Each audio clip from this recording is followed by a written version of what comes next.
નમસ્કાર મિત્રો, મતદાન અધિકારી 2 હવે આપણે જોઈએ મતદાન અધિકારી 2ની ફરજો. આ ફરજો જનરલી ફિમેલ પોલિંગ ઓફિસરને આપવામાં આવતી હોય છે. તો એમની પાસે કઈ કઈ જવાબદારી હોય છે તે સમજીએ. તો ફોર્મ 23 એટલે એક પ્રકારનું રજિસ્ટર છે, એ એમની પાસે હશે. ત્યારબાદ અવિલોપ્ય શાહી એટલે કે ઇંકનો હવાલો એમની પાસે હશે, અને મતદાન કાપલી આપવી આ એમની પાસે એમની જવાબદારીમાં રહેશે.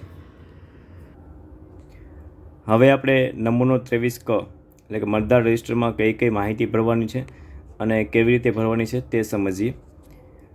નહીં તો આમાં કોલમ નંબર 2 જે આપેલ છે તેમાં મતદાર યાદીમાંનો મતદારનો ક્રમાંક એટલે કે જ્યારે મતદાન અધિકારી 1 એનો મતદાર ક્રમાંક જોરથી બોલે છે ત્યારે આપણે આ નંબર સાથે લખવાનો છે. ત્યારબાદ આપણી પાસે જ્યારે મતદાર આવે છે ત્યારે એમની પાસે કયું આધાર પુરાવા છે તેની ડિટેલ આપણે કોલમ નંબર 3માં લખવાની છે.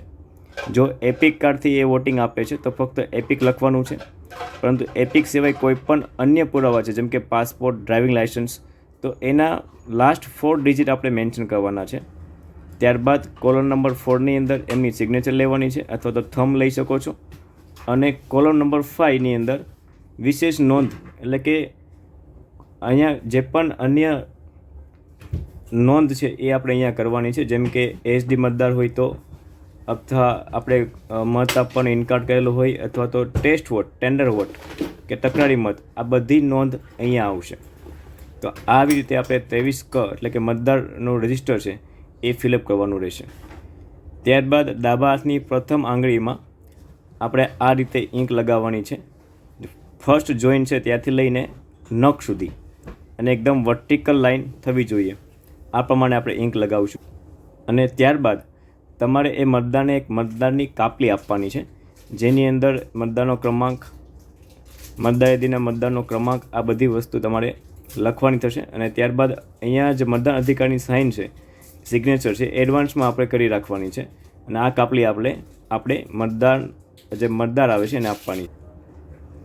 એકવાર રિવાઇઝ કરીએ તો પોલિંગ ઓફિસર 2 એટલે FPO છે, એમની મુખ્ય આ જવાબદારી રહેશે કે એમને ઇંક લગાવવી,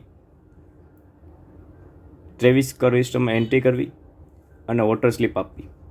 અહીંયા તમને 23 અને વોટર સ્લિપ બંનેને અહીંયા ડેમો આપેલો છે.